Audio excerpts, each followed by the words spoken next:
Is America really owned by the British Crown?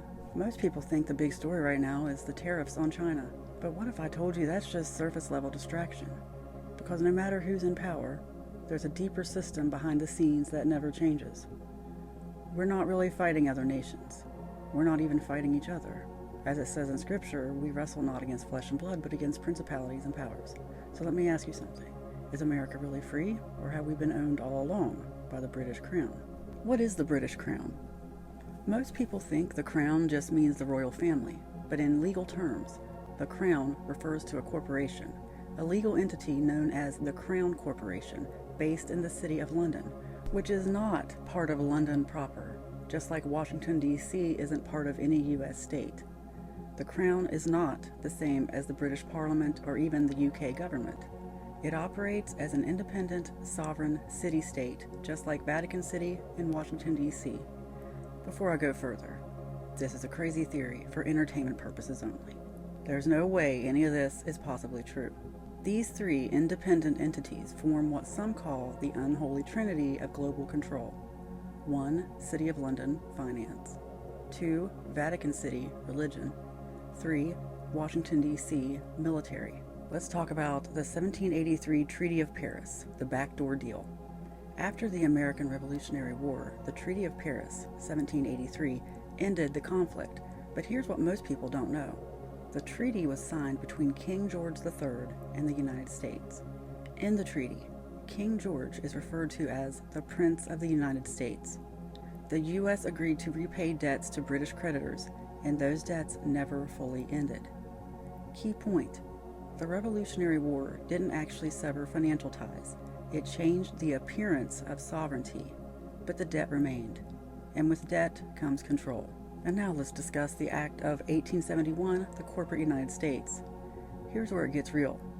In 1871, Congress passed the Organic Act, which created the corporate entity known as the United States in all capital letters. This entity is not the same as the original constitutional republic. It functions as a corporation headquartered in Washington, D.C. Washington, D.C. is not part of any state. It's a separate federal district like the Vatican or City of London. This was done to restructure post-Civil War debt, again bringing us back under indirect financial control. Many researchers believe this is when America fully became a corporate asset, still tied to the international banks controlled by the Crown. Neither the Federal Reserve nor the IRS is truly part of the U.S. government. The Federal Reserve, also known as the Fed, is a private banking system with shareholders, including international interests.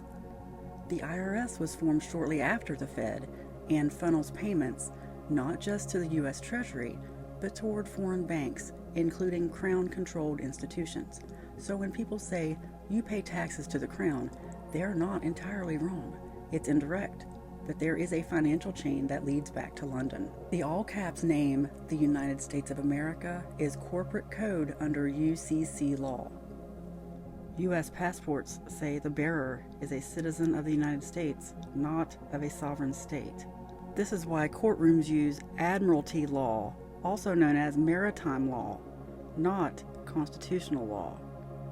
Google will tell you that the fringe on American flags is symbolic, but its origins go much deeper. More on that later. While children in the United States are not taught this history, in many countries, especially those formerly colonized, children are taught this.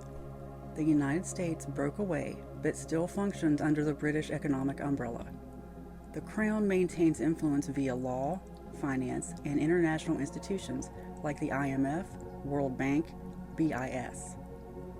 American wars often benefit British and European banking interests more than Americans. Spiritually speaking, a lot of people believe this is a spell. From a spiritual perspective, it's not just legal, it's energetic. Names in all caps equals contract law. Debt equals energetic bondage. Crown is symbolic of kingship, control, and dominion. The Matrix didn't start with digital systems. It started with contracts, names, and false sovereignty. So maybe the Revolutionary War ended on paper, but the real contracts, the financial ones, the legal ones, the energetic ones, they never expired. America might look free, but if we're still bound by the same systems, the same banks, the same foreign powers behind the scenes, then what exactly are we living in? This isn't about fear. It's about remembering who you are. Because once you see the crown for what it is, you can't take it off. And once you stop playing the role they assigned you, you stop feeding the empire they built.